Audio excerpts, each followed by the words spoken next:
Hi, I'm Ryan. I'm a woodworker running a small business and small YouTube channel out of my one-car garage. Today I thought I'd do another quick little shop vlog, little shop update, let you know what I got going on and what I have coming up here. A bunch of stuff has changed since the last time I've done one of these. I've added a CNC, mounted it on the wall, used the CNC, broke the CNC, fixed my dust collection on my miter saw, which doesn't work. Made really good progress on a never-ending bunk bed and updated my dust collection. Watch along and I'll walk through kind of a bunch of these changes. Hope you enjoy. Okay, so just before Christmas, I ordered a long mill CNC from CNC Labs, came right away, set it up, was pretty impressed. Decided to wall mount it just because I just do not have room for what's effectively a almost 4x5 foot table in my little shop here. So that's been going great. I haven't used it in a few weeks, I don't know, a couple weeks, but let's call it 2 weeks. And I went to use it the other day because I broke the floor vent in my living room. Wanted to just cut out a new little vent cover thing, and yeah, couldn't get it to start. I think the problem's with the e-stop switch here. It won't connect to the computer. When I hit the e-stop button, the red light here doesn't go off. So I don't know, I gotta reach out to CNC. Their customer service has been fantastic. I just have to take the time and shoot them an email and see what's going on. But overall, great tool. It's very possible it's just user error here, but excited to get it back online and back running. I filmed most of this, so I might build a video on this, but you know, it's not really all that compelling, so maybe I'll just tell you here. But I went on a bit of a war to fix up my dust collection on my miter saw. I built this shabby little box out of some scrap plywood and mahogany plywood I had. I ordered the Shop Nation dust collection upgrade from my Bosch miter saw. I cut a hole in the back, I 3D printed a little funnel nozzle thing and connected to my dust collector. So when I'm cutting now, I've got the box around it. I've got the shop vac plugged into the Shop Nation dust port thingy, and I've got my 4-inch dust port plugged in and sucking all the dust out of the air, and it's all right. It's really not great. It's just a miter saw, it just makes such a mess. I'm thinking about maybe putting doors on. Let me know in the comments below what you think, if it's worth the effort. My challenge is most of my cuts are straight, so the doors work fine, but because I don't have a lot of space, I always keep it pushed over here to like 55 degrees or as far as it'll go. So I think with most of the door setups, you have to pull them off to cut miters, and it just seems like a hassle. Maybe the only answer is to buy a Capex, but honestly, I don't really want to spend 2,500 bucks on a miter saw, but well, you know, festival stuff is addictive, so that might be the path. But yeah, let me know.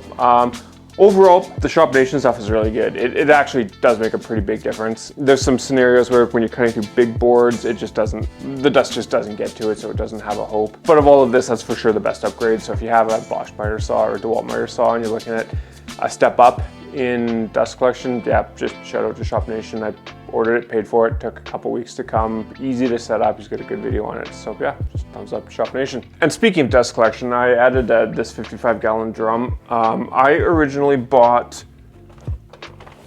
these like huge bags off Amazon. They're for like drum liners for a 55-gallon drum. They are stupid expensive, like 10, 11, 12 bucks each. And they're like really thick and they don't tear, but for some reason when they go in there, I bought one of those little like pail liners to compress it against the sides, hoping that it wouldn't, you know, suck up into the cyclone. But for some reason, it clogs the cyclone like crazy. I emptied the bag, so I filled up the first bag, fought with it for a while, whatever. Now I'm using it without a bag and it hasn't clogged since, so I think that's the problem. I know I can run a little like vacuum line and kind of suck the bag to the side. Maybe I'll do that one day, but right now, not having had to empty it yet, no bags is the ticket, I think, for this for me. And speaking of dust collection, this just finished while we were chatting here. I've been printing off 4-inch dust collection adapter port thingies. Come over here, take a look, I'll show you what I'm talking about. So I fill up my Festool bags all the time, and I really kind of grow tired of having to pay the 70 bucks or whatever for a 5-pack of Festool bags. So I've been printing off this friction fit stuff. So I first printed off magnetic couplers, and they were pretty cool. I like them, but they just don't have enough strength. I don't know if it's the model I use that only has 6 magnets in it, or if it's the cheap Amazon magnets I've been using that just don't have enough power. But they constantly disconnect on my DeWalt planer, it blows it right off. So this is, I think, kind of inspired by the Rockware friction fit stuff. So my goal is to print a series of pipes and connect it together and just be able to vacuum up the floor and print a little floor nozzle. I started designing in Fusion a little floor nozzle. I'll just throw it up on the screen here. So hopefully I can start using that. And now we get to see, this is still warm, does it fit? On that side. And look at that, it's like I know what I'm doing. I'm not great at 3D modeling, but it's coming along. So yeah, just print a few more of these, probably print 3 of them overnight, and then be vacuuming up all over the place and saving those super expensive Festool bags. Okay, last up, quick project update here. So I am moving on to starting to finish the bunk bed stuff. So the stairs are done, the ladder, stairs, things. I stained the treads yesterday. I'm going to stain the sides today. Tomorrow night, I'll just kind of at the end of the day, I'm just start throwing some finish on things. I've got almost everything built. The only pieces I don't have built yet are the slide sides and feet. I need to figure out exactly what angle.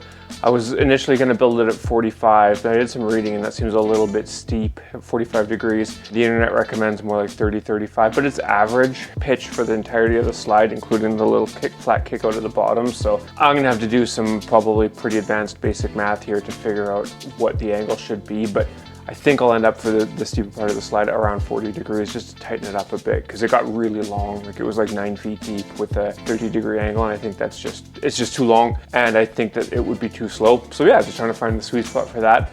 But yeah, you can see here, I've got most of it done. It will end. It has to end. I think I'm a week or so away. So excited to move this out and then get caught up on a bunch of the other projects like I have in the queue and work through that. Okay, so short and sweet for this week. That's kind of everything going on here. If there's anything you want to see more of, just like I said, let me know in the comments. I'd love it if you could like and subscribe. It really helps me grow. Thanks again for watching. I hope you guys have a great day. Oh yeah, one more thing.